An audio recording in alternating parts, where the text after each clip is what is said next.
license and registration, he can sense your aggravation. On the head of the fallen angel. When the world is muttering under the floorboards, stomp even louder. Time. Let them know you are alive today. Or unhum. Did you know that your hands came with a ripple effect? Whisper tones unraveling like silk. Blood, sweat, and tears win by any means poetry. Wait, look at me. Is a piece of the pie too good for me? Some may call it rock the mic. We call it poetry. Well, hello. Hello and welcome to Sojourn with Words. My name is Sistah Joy. I am your host tonight, and I am just so very excited because we're doing something a bit different. We have teen poet with us. We have a teen poet who is doing wonderful things in both academically and with regard to poetry. I'm speaking of Kaylee Joge. And well, first of all, welcome, Kaylee. Thank you. Thank you so much for having me. Oh, we're excited to have you with us. We're going to focus more and more on teen poets throughout 2025 for sure. So you're at the beginning of the year, so you're amongst our first young voices that we're presenting to the community. Let me share a little bit of biographical information with our viewers so that they get to know you a bit before we get actually into our interview, and certainly before they hear your poetry. Now, Kaylee Joge is an aspiring poet and creative writer who grew up in the core of Maryland. She lights up the calm night with her passion for writing and expressive theater. Her poetry is strung together from the teenage experience and inspired by the little and big moments that come and go throughout life. She usually draws from her from her heartbreak, friendships, and loves to indulge in the beauty of the broken and stereotypically ugly.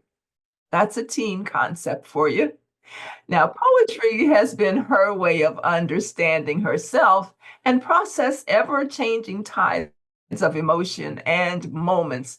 She feels that she is but a cog in her school's theater club and is also a current member of an honors theater ensemble. If she isn't in a jam sesh with artists like Goth Babe, and I hope I'm pronouncing that correctly, you can correct me later, the Marias or NF, then you can find her tucked away in a cozy corner, curled up with a good book. So that's my intro for our first poet for 2025, our first youth poet for 2025. Kaylee, again, welcome to Sojourn with Words. How wonderful to have you with us. What's going on in your world? Thank you so much. It's just high school. Yeah, I'm in my sophomore year of high school, trying to get through it. Mm-hmm. Okay. And how's that been going? I mean, I hear, academically you're doing quite well. So how does it feel to be experiencing all the highs and lows of high school sophomore years? I think it's definitely a challenge, but it's a challenge I'm willing to take. I think, yes, I'm doing really well in school and I'm hoping to keep it that way. But I think what really helps is the friends I keep alongside me. I think their support is really what keeps me intact. Well, I've got a secret for you. That's going to be something that will serve you well throughout life. So I'm glad to hear that you've already discovered that at your youthful age. What are you now, 15 or 16? 16, yes. 16. Oh my goodness, sweet 16. Well, with regard to poetry, I know I didn't come to poetry until much, much later in life. What is it how did your love for poetry get started? I would say I was maybe late middle school, so 8th grade, maybe early 9th grade, when I started kind of, growing up, things changed, and I didn't look at life the same way as I did before. So I think for me, it was mostly like, that's the way I looked at the world from then on. I looked on paper, I started writing because these experiences were just being thrown at me right? I'm a freshman in high school. And I think from that moment, from the moment I entered high school, it was like I needed something to just take my mind away from the stress. So at first, I guess it was just like this pastime, this hobby that I felt I could really feel myself in. But it didn't become a huge thing for me. Like I didn't take it seriously until maybe later in my freshman year when my teachers, they actually gave us poetry assignments. So we would be writing about hope and all of that. So I think that's when I started taking it seriously. My teachers told me, hey, this is something you should be doing more often. So I took their advice and here I am. Okay, well, clearly you took their advice and you took it well. We're just looking forward momentarily to hearing some of your wonderful poetry. When you think about poetry and your love for bringing life to the broken, what does that really mean for you, bringing life to the broken? I think that it's just bringing life to the broken is more of looking something in the eye and seeing more than what's there. You look at something and other people might turn away from it and just not think much of it. But when I look at something, I just see it in a different light. I feel like there's so much more going on behind the scenes. I feel like if you see a broken bottle on the floor, there's a story behind that. I feel like every story is worth being told and to bring them into the spotlight like they deserve. I feel like words in poetry, I feel like they really, really, really are important to be able to do that. Okay, I totally get that. And you're right, a lot of people would not have that reflective vision to delve into what they see immediately before them. Now, do you feel that perhaps your theater background has something to do with your being able to view more in depth the things that appear on the surface to many? Oh, I definitely do. I feel like theater is mostly just putting yourself on a different point of view, putting yourself to look through life through a different lens. And I think poetry does the same thing. You delve into different topics more and more. And that's just really what connects them both. I feel like you act on stage just as you do with poetry. You put your mind into what you're talking about, and it just brings so much more energy into the room. I see, I see. Just out of curiosity, is there a particular play or production that you recently or at any time were a part of that really resonated with you? Yeah, actually, last year I was a part of my school's musical, and we did Once on This Island. I feel like the story of that leading female character, she was so she was so like with childlike wonder, and she found something she wanted. It was a love story, it was a romance. She found this life with this boy from another side of the island, and he was rich and like totally out of her social standards. Gotcha. But she went for it anyways. And even though it didn't end up well, even though they didn't end up together, she still took that chance. And I feel like that's what I'm doing every single day. I see something I want and I take chances on it. Absolutely. How wonderful. Okay. Well, we learn from all types of inspiration and experiences. So it sounds like you had something that stuck with you there. We're very happy for you on that. Okay. Now, I also see that you're a reader. So are there some particular books that you have related to throughout your few young years? And I say your young years, and I realize that's a very subjective statement, but are there any books that you particularly enjoyed? I think that there's this one book, How It Feels to Float, and it's just about this girl, and she's basically battling through grief. And I feel like that's something I do every day with just not even just people, just like experiences that I've left behind, things I've learned from. that's something that I go through every day, that everybody goes through every day. So just taking from that book, when I first read it, I felt like I could really see myself in her shoes. I could really resonate with her feelings and all her thoughts and how she went about it. Okay, now you talked a little bit about how there was a transition when you started high school, and you speak now about bringing life to the broken, and you speak now about grief. Is this something that recurs in your poetry, your relation to how you relate to grief or experiences that might be more challenging than some? Yes, I feel like most of my poetry is drawn from the topic of mental health. I feel like it's something I very much focus on. Okay. Most of my words are just, like I said, me trying to figure myself out, me trying to be relatable to other people who might read my poetry. And I feel like everybody can relate to just mental health and just everything that goes on in a person's mind. Just trying to figure out what to do, who you are, and identities. Okay, okay. Well, now I understand inspiration for some of your lines, well, for certain lines in your poems, there are pivotal moments or experiences that have served as inspiration for your writings. Would you care to share a little bit about that? Yeah, I feel like certain lines, I'll be going through an experience, some sort of situation I'm in that's very pivotal in my life. So, for example, if I'm dealing with the loss of a loved one, I'll probably just sit in thought with that feeling. And out of nowhere, I'll probably just start feeling these words coming to me, and I'll put them down on paper. And I feel like those lines are really what bring together the entire poem. I feel like they're just like the core of the entire thing, and they make the entire poem even better.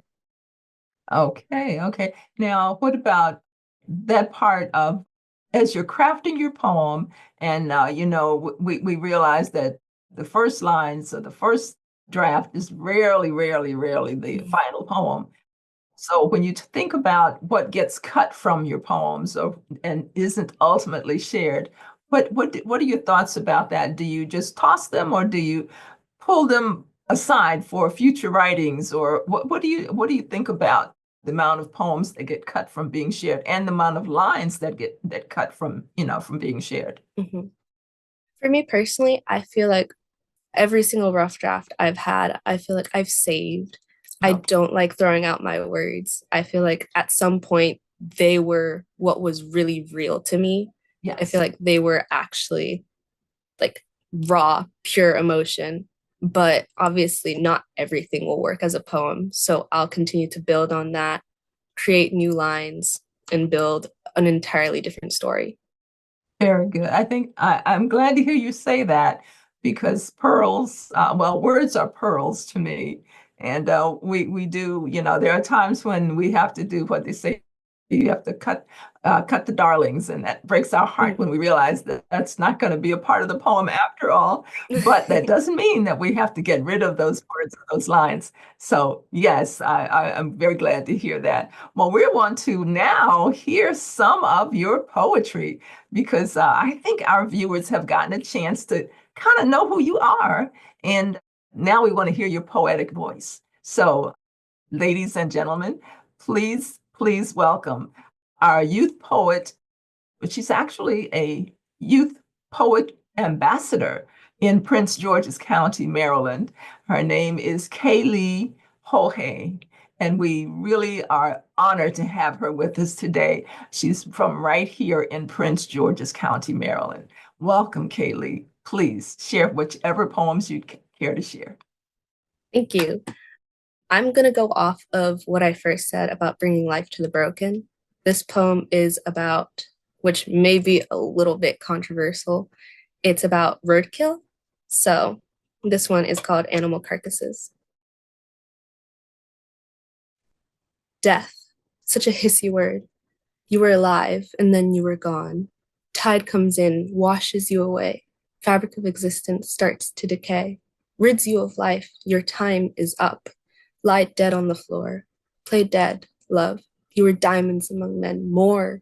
You were life, you were what we only dream of, freedom, what we claim to have, that darling statue we claim, light, liberty, justice, pursuit of what? Pursuit of death. Not a tear streaks, my love lost to the modernization of earth.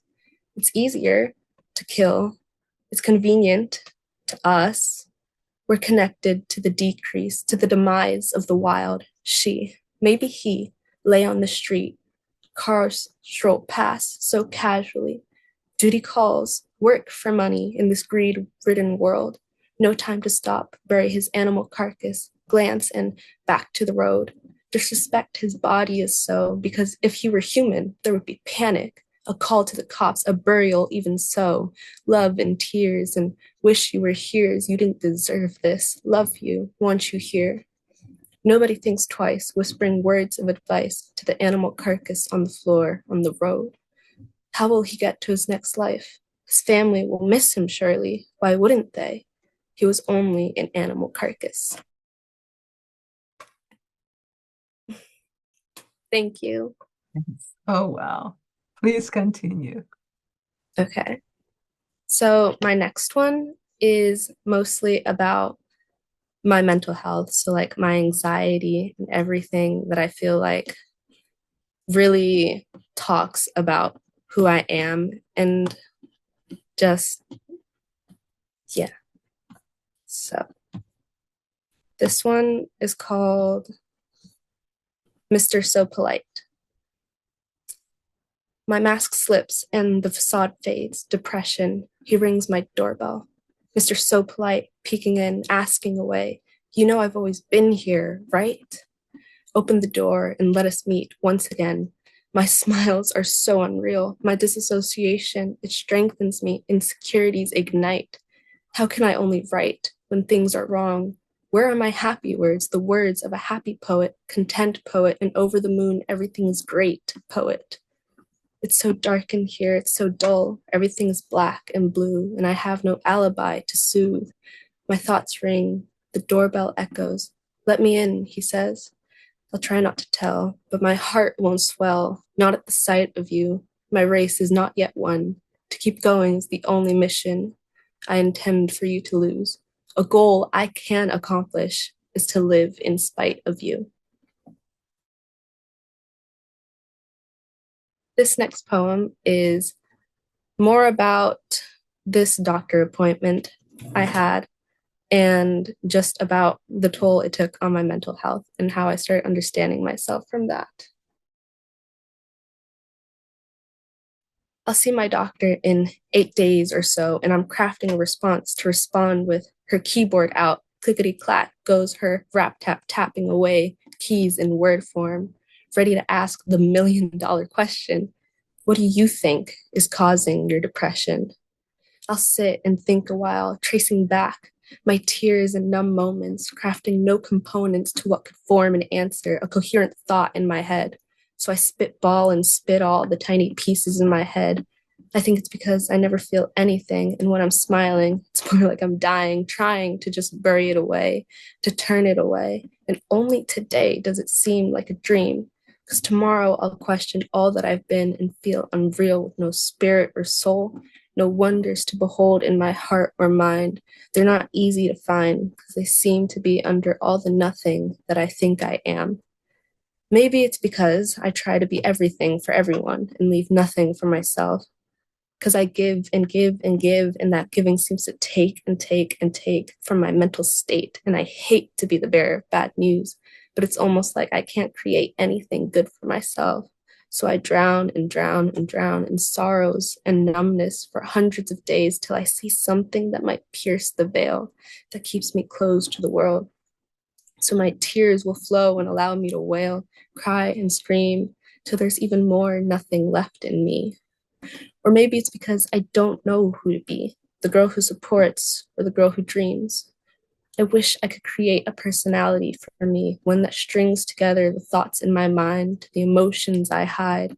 To be a better person is to live a better life, one where the doctor she won't ask me that million or billion-dollar question. Could it be?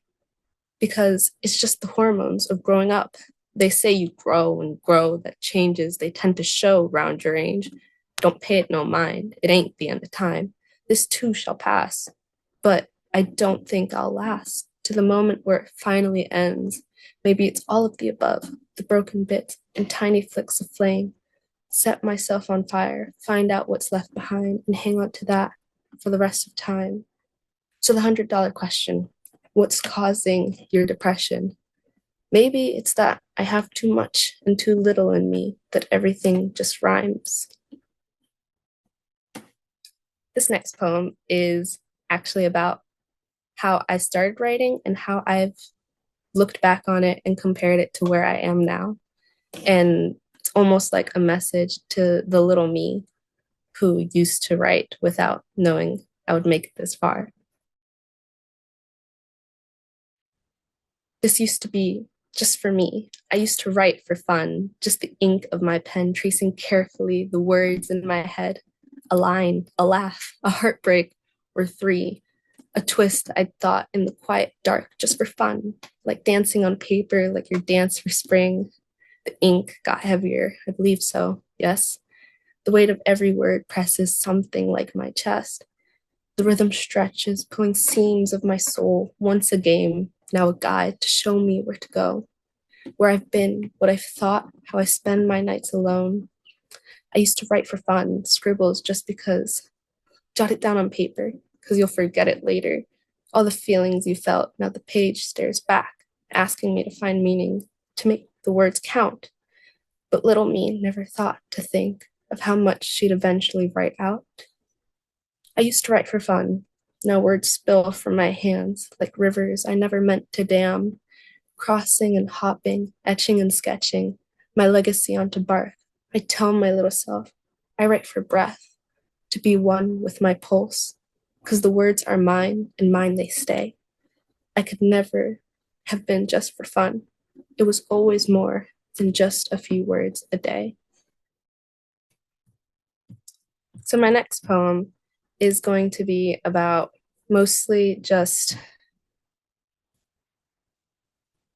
like, it's going to be about mostly like how I see so many people just on a screen. So this one's called Digital Death, Red, Green, Blue. Listen closely now. If you could put your phone down, just hear me out once. Or no, maybe not now, since you're not listening, much too distracted, with the pretty, pretty colors carefully abstracted. I wish I could craft something for you that screams the same amount of perfection written out for you on a screen radiating lightning blue and careful circuit wires crafting your complexion, something so beautifully candid that your mother once sewed. I really must thank her, but not on the phone. For if I did, I'd probably get distracted with the pretty, pretty colors that are carefully abstracted. So now that you're off, do you think you have time to hear all my sorrows that for some reason rhyme? And I want to see the way your forehead could wrinkle at all of my obsessions that I spew out to you. No? No, well, that's true. I know you don't have time. You've probably got so little time, that of which you'd like to spend maybe online shopping or something with a digital den, where you hide and laugh at the funny stream of videos that you seem to love. Love more than me? I wouldn't deny, since you have so little time, and that so little time you like to spend in that digital den. Room for one, no room for me. So please, get off of me. I'll find my own digital den, and I'll find a love for videos that stream carefully from corporate America, so my mom and dad might finally see me, even if it's through a screen. Pixel by pixel, craft my own face, because the human race seems to not be black and white, but more red, green, blue. Red, green, blue, the base colors of electricity, the originals that had crafted this electric screen that seems so peaceful to the naive, but I see past that clever disguise when I'm in a large room full of CO2, breathing and breathing, pulls of oxygen. We people are breathing, but are we even living? While we're in our little digital dens of red, green, blue, careful stream of naivety, funny made videos while we're in the same room. No chance for hi. How was your day? Something I haven't experienced, but I've long meant to say that I miss it. I miss our unpracticed interaction that attracts all love and tears that we get the satisfaction of having. It's only a distraction, the screen of red, green, blue. The attraction lies elsewhere beyond your digital jail cell. You'll see raw life when you're outside, not sleeping, when you're beyond the wall, fourth wall. Since we're all on a screen, some raw stuffed emotion that you really can't beat. And I, just a kid born to the era of wires and bits, wait for the electrifying zap, not from a tap on an iPad or phone, but from some human touch. As such, you must bear with me when I say this. Escape the red, green, blue, and abstracted color scheme. Run away to a world of grass and trees. Soon we'll say, I remember they did exist. But the last one will be behind some wall of glass to say, I remember they did exist, but the answer is they should have stayed existing. But how are they gone, since they never touched the RGB? And my last poem is just about me experimenting with just repetition and alliteration and just how I learned to use poetic devices in my poetry. The bed sighs as I sink into it. No arms ever pull me close. No voice provides me velvet whispers. Only the clock clicks, carving the soundless hush, dragging so much darkness behind it. The ceiling stares back, blank and breathless. A sky solely starry and homey hue of warmth. Pillows pile where a pulse should be. Remind me of the absence I'm keen on filling. They do not cradle me with presence. They do not murmur messages filled without fear. My hands hauntingly hollow. I could drown with trembling tears that tumble, and they'd go on and on and on, for who would wipe them away? Good night to the moon, to the cold crumpled covers, to a silence that never speaks, to the void I've yet to fill. This is my bedtime routine, and after it, I dream. So that's all I have for today. Thank you so much, Kaylee. Oh my goodness, you are wonderful. You're absolutely incredible poet. Thank you for sharing both your poetry and your journey through your poetry. Thank you so much for letting and me. Your presentation is exquisite. I mean, you're a natural. You're a natural. So thank you so much. That concludes our episode of Sojourn with Words right here on CTV. I'm Sistah Joy, and we are so happy to present such excellence today. Again, you were listening to Kaylee Joge, and she is one of Prince George's County, Maryland's own Youth Poet Ambassadors, and we're so honored to have her. Tune in next time, right here, CTV. We'd love to have you if you know of poets that need to be heard as well. Remember, always pick up a pen and keep writing.